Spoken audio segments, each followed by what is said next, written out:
Welcome to the deep dive.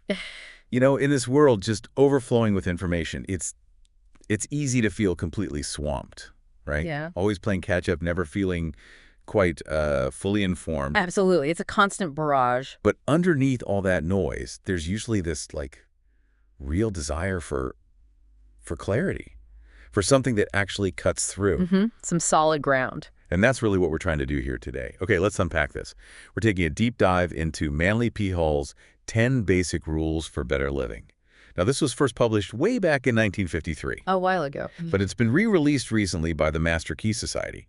In Hall, he intended it as a kind of guide for navigating the complexities of modern industrial life. And what's fascinating here is just how much that phrase still hits home. He wrote these rules for the present-day conditions of an intensive industrial-level society. Sounds familiar. Doesn't it? It feels even more intense now, maybe.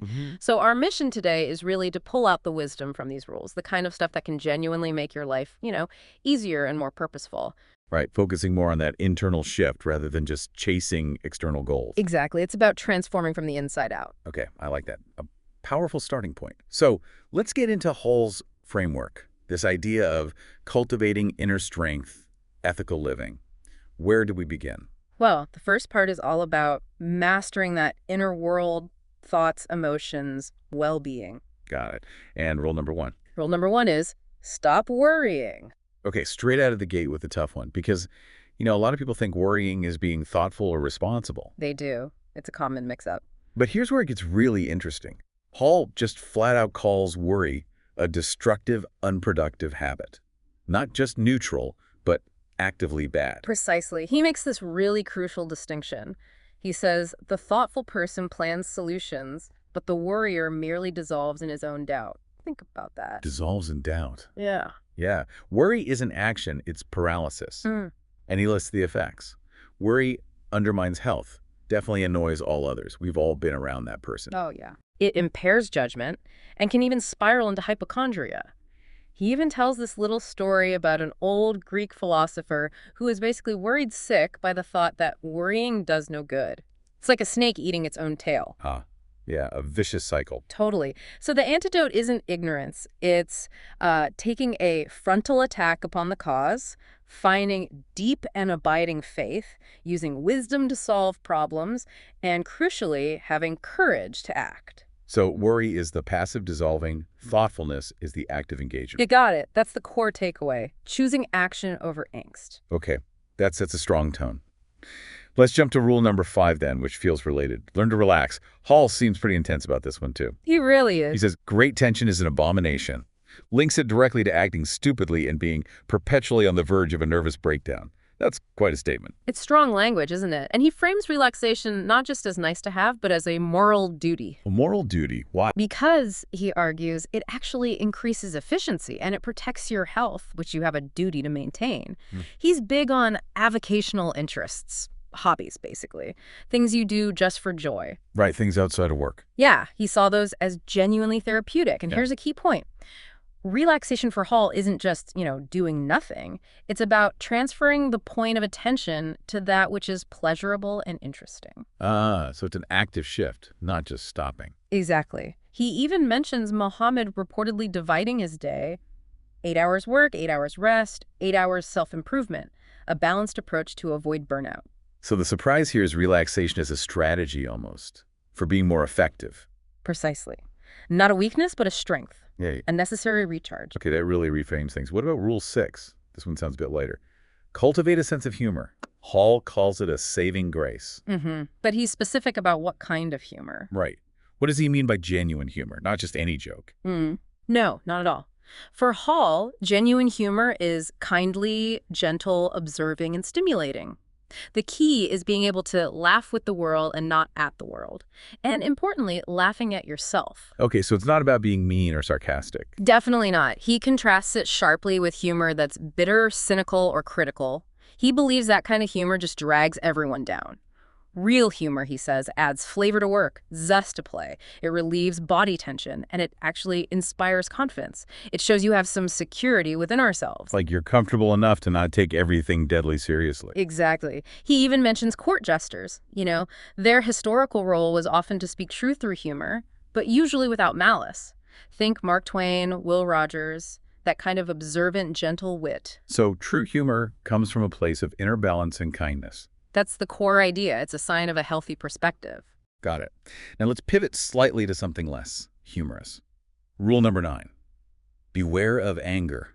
Hall calls it a loss of self-control and an excess of resentment.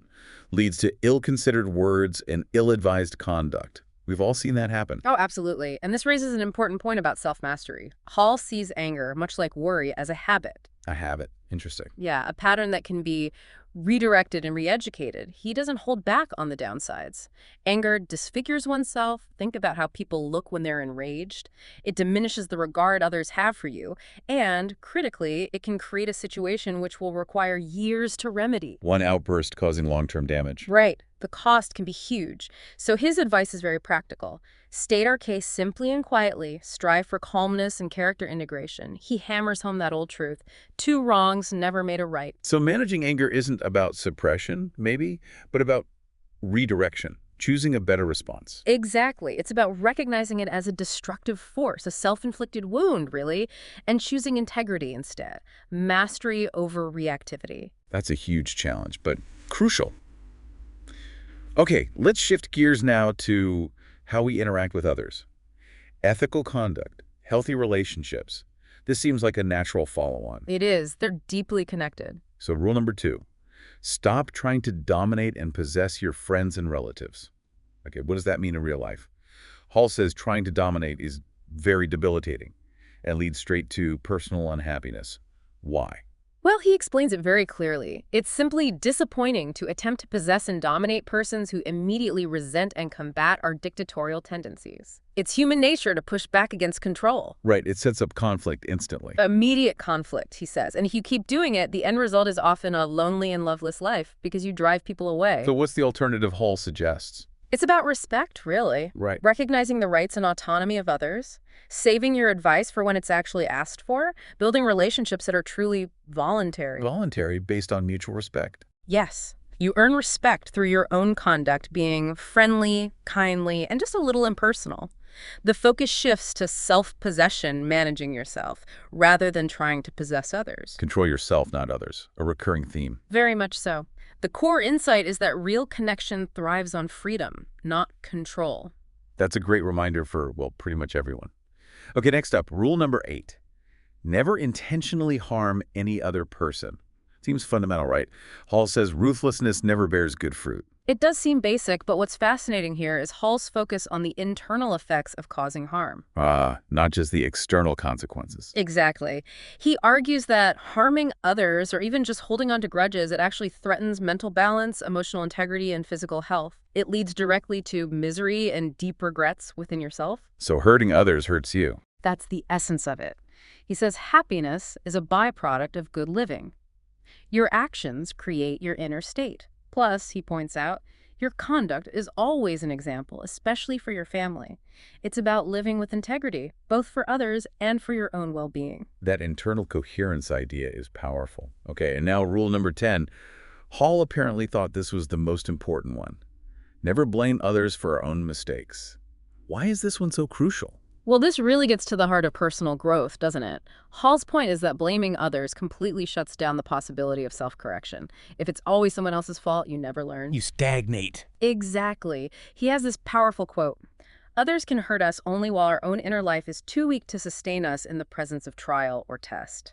It puts the power back in your hands. Wow, so external events only have power if our inner foundation is weak. That's his perspective. Instead of resentment, he says we have to face the facts and critically examine ourselves. Real growth, real strength comes from owning your mistakes, understanding them, not being stuck in abject slavery to the past by constantly blaming circumstances or people. Radical self-accountability. That's a perfect way to put it. It's the key to freedom and moving forward. Challenging, but you can see why he'd call it the most important. Yeah.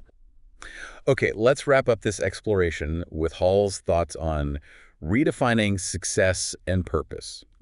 Moving beyond just, getting ahead. We're shifting the focus again. Rule number 3, moderate ambition. This feels like a direct challenge to modern culture. Hall critiques that relentless pressure to succeed, saying flatly, it is not necessary to be famous in order to be happy.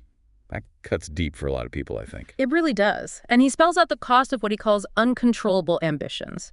You sacrifice leisure, you drain your mental and physical resources, you basically become blind to the fine and beautiful things of life because you're so focused on the goal. Yeah, the ends justify the means, and you lose the journey. Precisely. He tells this story about an insurance executive, worked relentlessly for 25 years, finally goes to Europe, looks at great art, and all he can think is bad insurance risk. Oh, wow. That's sad. Isn't it? His mind was so conditioned. Hall suggests philosophy is nothing more or less than organized common sense. He advocates for moderate ambition, one that values an inner existence that is also purposeful, choosing things like honor and integrity over just material gain. So the insight is that chasing external validation can actually rob you of internal richness. Exactly, a very costly trade-off. Which leads perfectly into rule number 4. Do not accumulate more than you need. Hall calls this a frontal attack upon the success psychosis, and he gives us that killer line. There is no real distinction in being the richest man in the graveyard. Ooh, yeah, that one lands. He sees excessive accumulation not just as a choice, but as a strong and dangerous habit, something that warps and distorts your whole view of life. Turning people into money-making machines. Right. And he draws this stark contrast between that kind of a material wealth and the true treasures. Things like character, happiness, contentment, peace of mind, love of beauty, wisdom, and serenity. Things that can't be bought or lost. Exactly. He says they cannot be taken from us. He uses another anecdote about a father trying to basically buy his daughter an education, missing the point that learning capacity isn't purchasable. He even mentions Napoleon conquered so much but didn't have the wisdom to manage it well. So money is only a tool. It's only useful to the degree that we know how to use it for the enrichment of character and living. That's the measure. True wealth is internal. Okay, final rule. Rule number 7. Find a reason for your own existence. Hall says that without a purpose beyond just accumulation or status, you are only existing, not living. That's a big challenge. It's fundamental. He says the basic purpose is simple: growth, becoming a wiser, more useful, and more secure person. And here's a really empowering idea he offers. He says problems can be outgrown. You don't always have to solve them head on. Sometimes you just need to become bigger than the problem. By growing yourself. Yes, by broadening your horizons through music, art, great literature, broad philosophy, and simple faith. Anything that helps strengthen the inside of your nature. Because if you do that, he says, the outside will be better. And he ends with that profound thought. Change yourself and you change all. It all comes back to that internal transformation. That's the ultimate leverage point. Wow. So what does this all mean for you listening right now? Taking all 10 rules together, Manly P. Hall gives us this, well, really holistic philosophy, doesn't he? He really does. It's all centered on cultivating that inner life, your thoughts, your ethics, as the actual foundation for a life that feels meaningful and secure. Exactly. It's not about quick fixes, like you said earlier. It's a call to deliberately shift your focus inward towards wisdom, moderation, compassion. It's really about self-awareness and taking responsibility for your inner world. Which he argues is where true peace and purpose are found. That's the core message. It's cultivated from within. So here's a final thought to leave you with. Hall wrote these rules, remember, for an intensive industrial civilization back in 1953. A different time yet. Yet, how much more relevant, how much more potent might these insights be for us today? In our world, with the constant digital noise, the information overload, the way society keeps shifting. It really makes you think. Yeah. What would it actually look like in your day-to-day life to truly try and embody these rules, to navigate today's complexities with this kind of timeless wisdom, something to mull over? Definitely. Well, we really hope this deep dive gave you some valuable food for thought. We appreciate you joining us. Thanks for listening. And if this conversation sparks something for you, please do take a second to like, comment, or subscribe to The Deep Dive. We'd love to hear from you. Until next time, keep exploring, keep questioning. And keep growing.